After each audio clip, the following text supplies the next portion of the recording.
Donkey Kong Bananza, basically the child of Donkey Kong 64 and Mario Odyssey, as one was very much hated when it came out, as it caused 3D Donkey Kong platformers to go into hiding for around 26 years, until Mario Odyssey came out, as it did very well for itself, as the team behind that game pretty much went, what's another series we can use on this engine that has been forgotten for a long time, which was Donkey Kong, which I personally love, as I've been waiting for a new 3D Donkey Kong platformer for so long.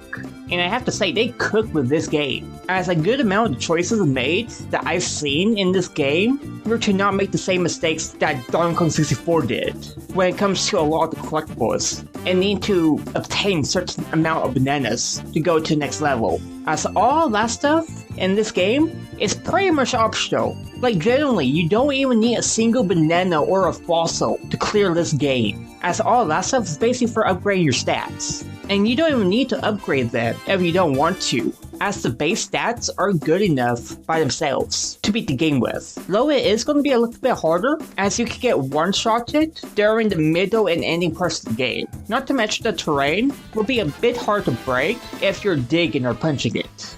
Not to mention watching some of the speedrunning in this game, you can skip most of the Bananza forms as well, which is pretty cool to see how far you can go with limited stats. And the movement just feels great for a DK game, as when it comes to the tricks or skips, they're very satisfying to pull off when they are done correctly. And when it comes to fighting, a lot of the base monsters were mostly one punch, unless they're using some sort of terrain to cover themselves in for defense, as it would take a couple hits just to break them out, or you would need the Kong Bananza just to break it.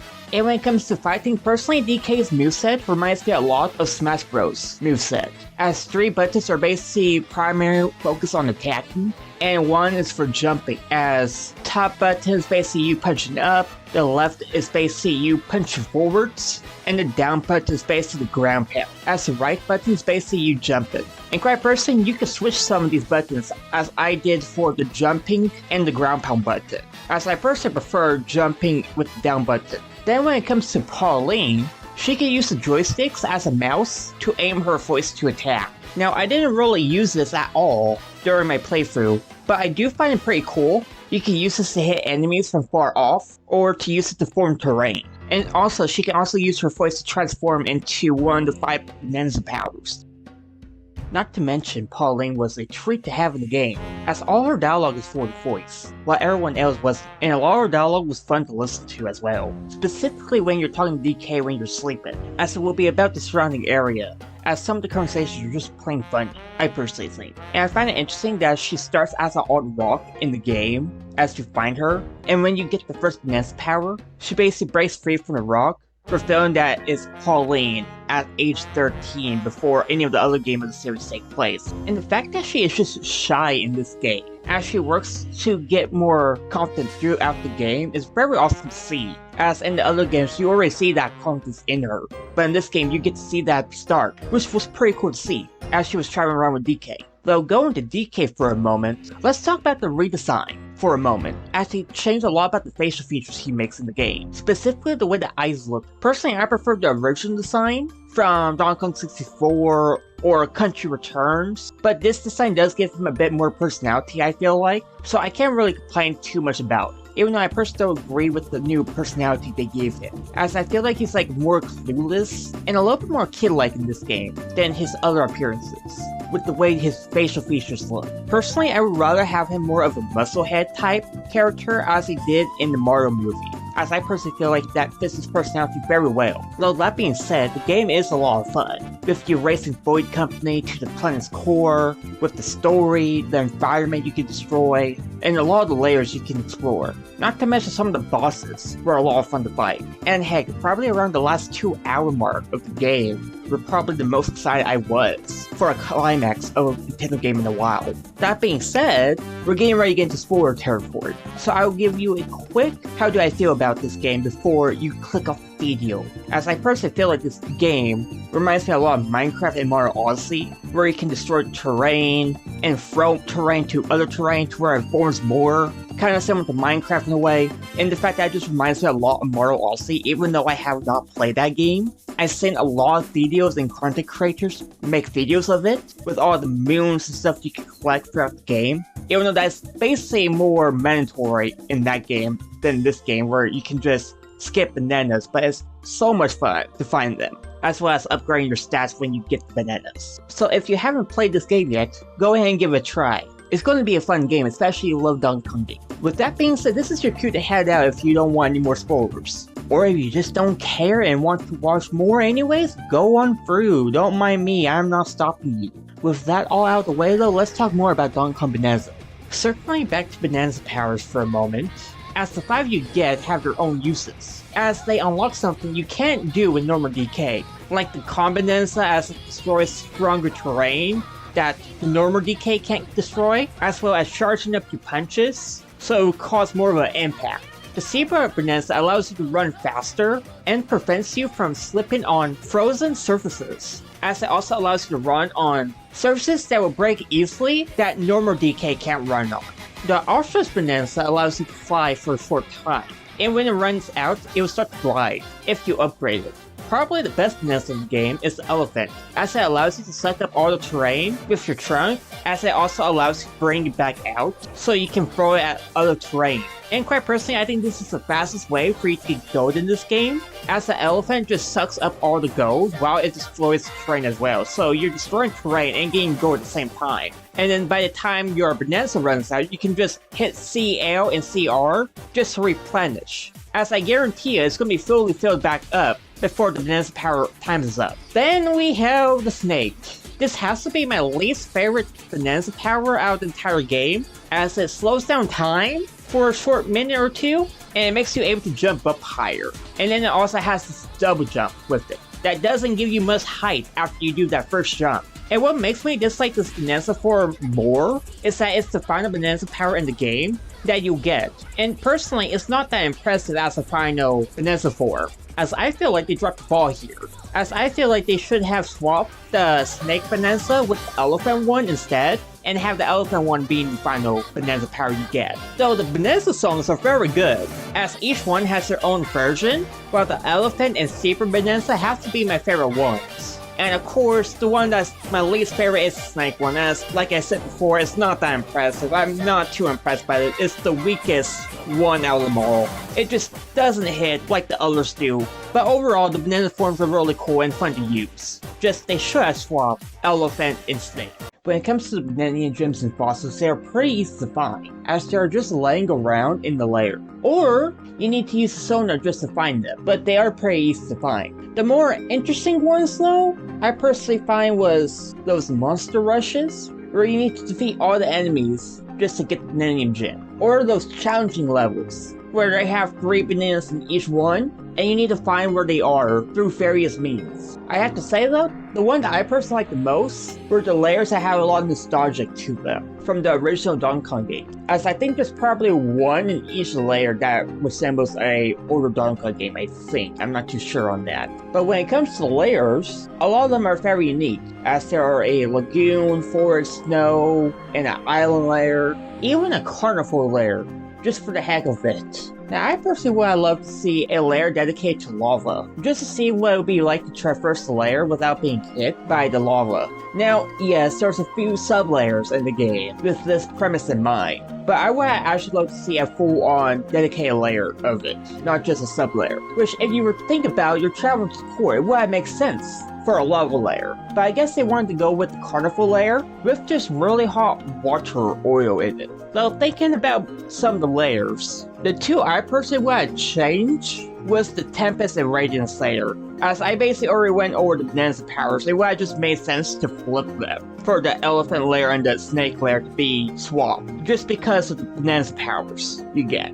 And quite personally, I feel like the Divide layer was a great idea, as it is splitting the pathway you can take to the Force layer or the Freeze layer. And quite personally, I feel like they could have expanded on this a bit more, where you weren't just going straight down to the next layer, but there's multiple layers you can pick from. Like, you start from the Hilltop layer, and instead of going to the Canyon layer, you go to a different layer entirely, if you find the right exit. But they could narrow as possible, so you can get the Bananza forms as well. Which personally I feel like would have made it a bit better than what we got. Basically something like this, where it basically joins back up to the main pathway, and just continues down where you get the Bananza powers and it splits back off again. which quite personally I thought this would have been a really cool idea to do. And I have to admit, one of my favorite layers was probably the racing layer, as you are meant to race Diddy and Dixie Kong. They explain to you that no one wants to join the tournament. So you go ahead, enter the tournament, you start the race, and you see first place all the way in the front, and second place is like 6 or 8 cars behind that, if you were in Mario Kart. And by that time, I basically was like, oh, I know why no one wants to join the race. As they were basically rigging it for them to win. As basically majority of the 3 laps you are supposed to race them, it would take a while just for you to catch up to them. And quite personally, when I found this out, I was like, oh, can I just skip halfway of the course? Which apparently you can, which I personally find hilarious. But that race was totally rigged. And then when it comes to the music in this game, I keep finding the Canon layer a really good gem to listen to,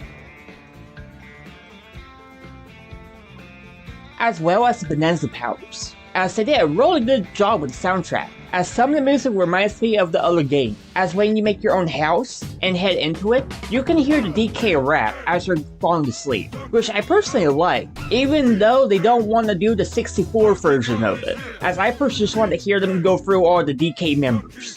But if you want to check out the rest of the music, there is a link in the descriptions for you to go listen to it. And while you're down there looking at that, if you do go down there, consider hitting that like button. And if you really like the video, hit the subscribe button, as I normally do Let's Play videos and make videos like this one afterwards. While I also do streams, and I do one-off videos too, depending on the game. So if you're interested, consider subscribing.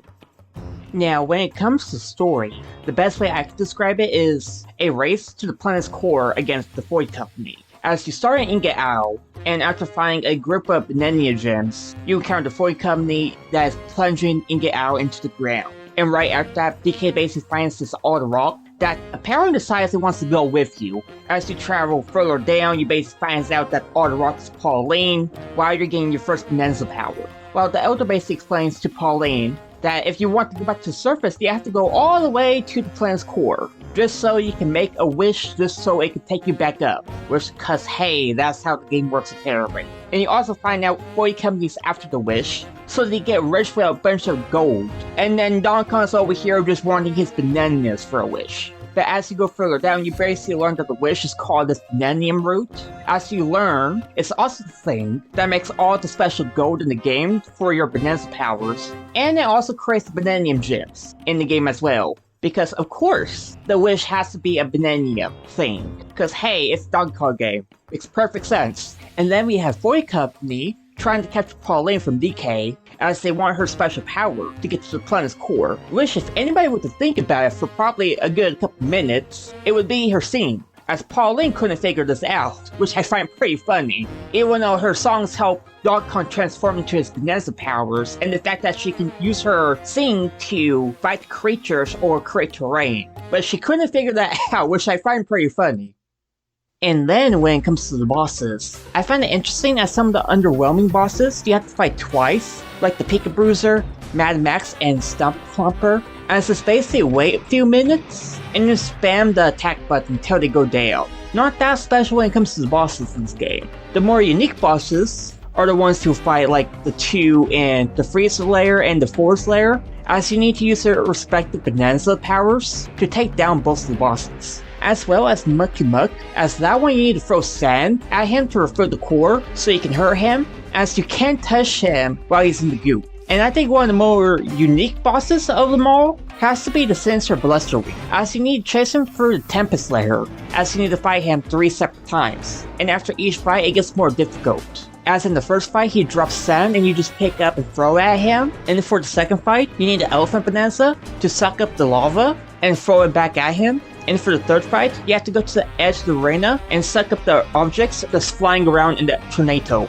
just to throw it back at the Blusterwing. It was honestly a pretty cool idea, but honestly I'm glad they didn't do more of this, as I feel it was pretty annoying to fight him 3 separate times in the same layer. Though the one boss that annoys me the most when playing this game is that there's this giant eel you encounter that kidnaps Pauline from DK. And I'm over here going, oh, I think I'm going to have to fight this guy. This guy looks giant. How am I going to fight him? As I see him being controlled by Void Company with the masks he's wearing. I was really looking forward to this fight. And once I got done with the groove layer, I basically summoned this guy out of the ground, and the mask just breaks. And he just starts dancing. And then you basically talk to him, he goes, "Oh, I kidnapped your friend, well something's wrong with my belly. You want to go in there and check it out?" "Yeah, sure, how about that?" I just jump in there, and apparently Pauline's trapped in his belly. And you have to free her from this prison that's the boss. Very disappointing boss, and the worst boss in the game in my opinion. And when it comes to the 3 bosses of the Void Company,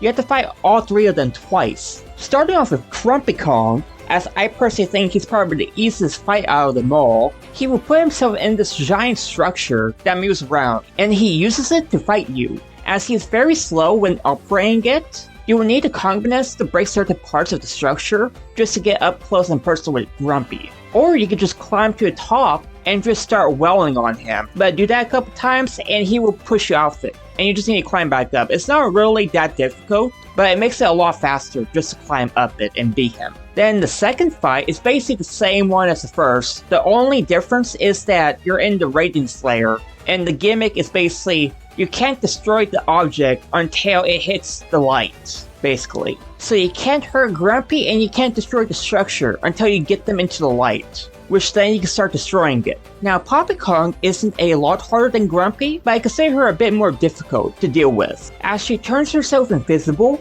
and moves around the arena randomly, and she moves fast too, while she is hitting you at the same time. Now the first fight was really easy for me, as I just kept spamming the attack button, and it just worked, as I basically just took her out of that state of her being invisible, and I just beat her up with like no trouble at all. And the second time you fight her, I don't know what was up, but I could not hit her in a single bit until I turned into the Snake Bananza to slow down time, just so I can actually start hurting her, as I think her movement might be faster than the first fight, which would explain why I was having more difficulty fighting her in the second fight than the first. And I personally find it funny, right after defeating her the second time, she's like, "I'm so done with Void Company," as she's basically calling it a waste of time, and she hates dealing with Void, and she just resigns there on the spot. What makes it even more funny is that a couple layers later, Void is searching for the exit to the lair, and he finds it, and he's like, "I don't need anyone's help. Everyone is fired because of that." And by that point, everyone already left him, which is I find pretty funny. And then when it comes to his fight, you're pretty much chasing him down till he stops, then you can start beating him, as he is launching a horde of missiles and attacks at you, till he gets to his special location, to where he summons a force field, as you need to run around to disable it. He is spam attacking you with all these missiles and terrain, until you're able to break the barrier and run up towards him, as he's still spamming stuff at you, and you just start welling on him, as he does not stop you from welling on him after that. And for the second fight, it's not much difference. The only difference is that you start off in these floating islands, as you're supposed to create platforms to chase him on, as you both make it to the main floating island. And then it's basically just a repeat of the barrier stuff. And she can't get one thing out of the way with Void. He looks like a bird. Don't get me wrong, I understand he's a monkey. He's one of the Kongs. But he looks like a bird with that outfit on him. Not to mention the way his eyes look. Have you ever played Tropical Freeze? And if so, have you seen the owl? The owl looks exactly like this Kong. I mean, can you see it? If I'm the only one to see the resemblance, well, I guess I'm just going crazy, but if you do too, let me know, just so we can start calling him Owl Kong or something.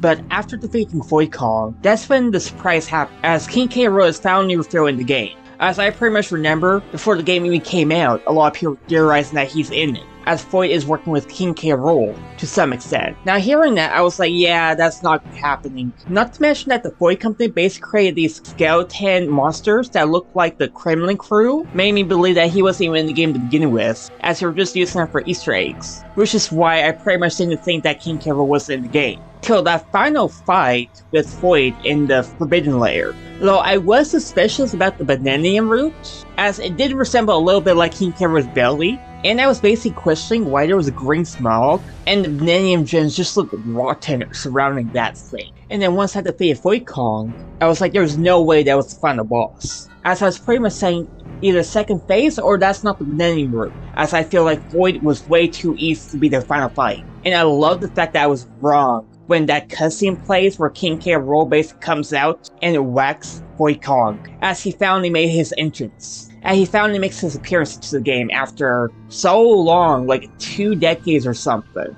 of just being gone. And the fact you can basically put the pieces together earlier that King K. Rool was in the game by talking to Cranky Kong, as he was basically hinting K. Rool's appearance in the game, but without actually revealing he's in it. As Cranky is pretty much trying to dodge the question of who he's chasing, only referring to them as Banana Bandits. And the only time Banana Bandits were used in the game was from King K. Rool once he was released, which I love. Which basically means Cranky was basically chasing K. Rool this whole time without anyone knowing it.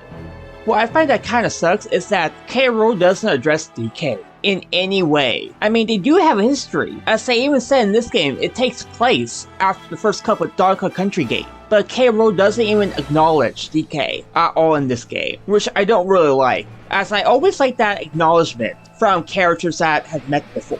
But K. Rool just looks at you, says thanks for freeing me, and starts heading to the planet's core claiming the Banana route will be his, as you're supposed to chase after him as you make it to the planet's core. And what I find really cool about this section is that all the skeleton monsters you fought in this game are basically the criminal crew in the planet's core, as you're supposed to beat them all up, as the critters are the main monster you fought all game. The claptraps are some sort of bullet bill type enemy, apparently, in this game. Very different from how they were in 64. And they also bring back those armadillo monsters from 64, as well as those bee monsters. Though I think the only other monster I would have wanted to see from 64 was the Clumps, as they were pretty difficult to defeat in 64, as you need to throw bombs or use your instruments to defeat them, as I personally had a hard time defeating them normally when I played 64. Well, I hope they bring it back next time, but pretty much it's basically a monster rush as you fight through all the criminal crew to make it to the center of the planet's core before you end up meeting K. Rool lair.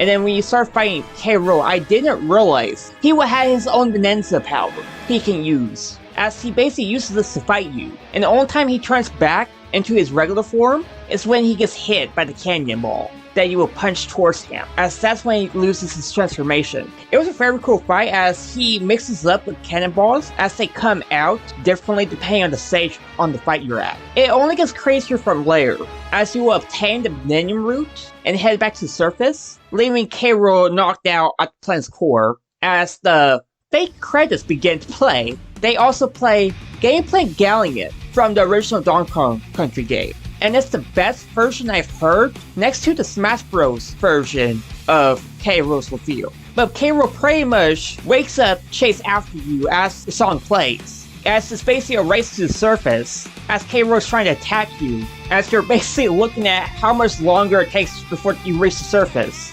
as the song just plays in the background. It's so cool. As personally, I just feel like I'm watching an anime at this point. Once you throw the final terrain at him, he basically looks at the Banana route as he basically just runs towards it, fading into the light, as you basically follow shortly after him. And when you exit the underground, you're in New Donk City from Mario Odyssey. Man, I tell you, I really need to play Odyssey because I keep referencing it a lot, even though I've never played the game. But anyway, K. Rool is standing on top of the main tower, which I think is City Hall, as he has the Banana route going, "This is a human city. I'll take this too." Like he just owns the entire road apparently. As he basically makes his wish, basically the city basically filled up with lava, killing basically everybody in the game. As you are basically forced to climb up building after building, using all your Bananza powers at that point to reach K. Rool as lava is rising at the same time, while the criminal crew is trying to fight you as well, and cheering on the boss in the background. And I'm sorry, the fact that King K. Rool is just a massive murderer, just killing millions just to take out DK and Paul Lane, is just unhinged. I love this character. And once you make it to King K. Rool, he's in this arena similar to Donkey Kong 64, which I love as I grew up playing that game. As you just see K. Rool just standing there, menacingly, as he basically looks at you, drop his crown like he's basically ready for business. And then he basically transforms. And this is like the moment right here where I'm just over here going, it's peak. This moment can't get any better. As you basically start off at the eye,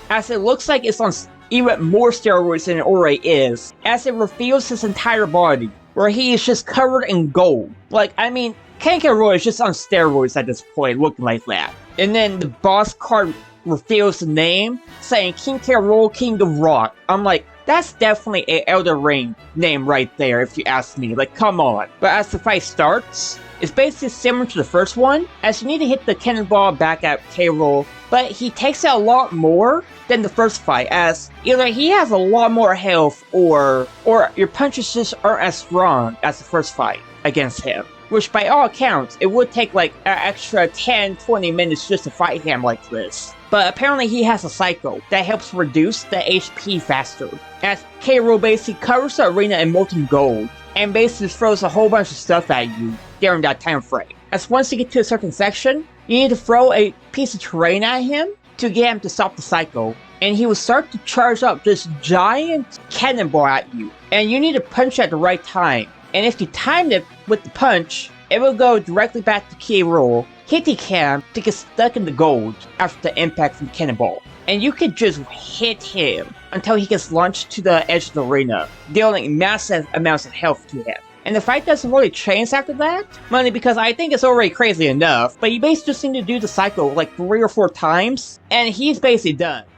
As he's basically launched out of the arena, as he's basically going full once again, and the city basically returns to normal as DK and Pauline start to talk about their dreams. As Pauline wants DK to stay with her, as big name gems start raining from the sky, as she realizes DK has his own dream he wants to do, and tell him to forget it, and he needs to make his dreams come true, which, great way to end the game. I personally love the fact that they ended in that sort of way. Basically sad at the same time you're happy about it. Though I like the fact that they basically bring her back in the epilogue, going, we need to talk to all the elders and get a new song for me to figure out, which I think might be a reference to Jump Up Superstar. I'm not sure. I need to play the epilogue, but I do know at the very end of the game, you have a picture of her singing in City Hall, which I think is adorable. Just the fact that she's in City Hall as a kid, and then at City Hall again in Mario Odyssey, I think it's just a great nod for it to end. Now, personally, I see this as a good game worth $70 for,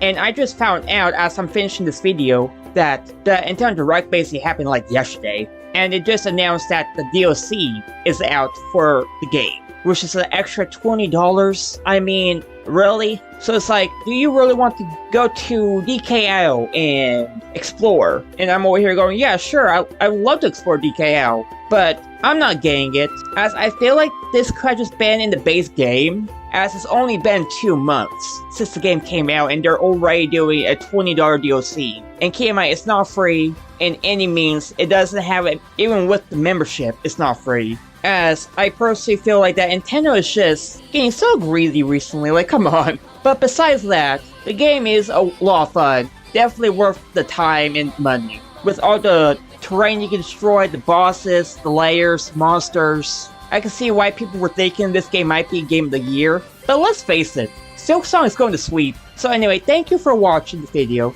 Hope you enjoyed watching me talk about this game. And hopefully I'll see you on the next one. It's either I'm planning on either doing like a one-off video, or I'm thinking about talking about that Fire Emblem game that's going to be coming out. But anyway, I'll see you next time. Until then, goodbye.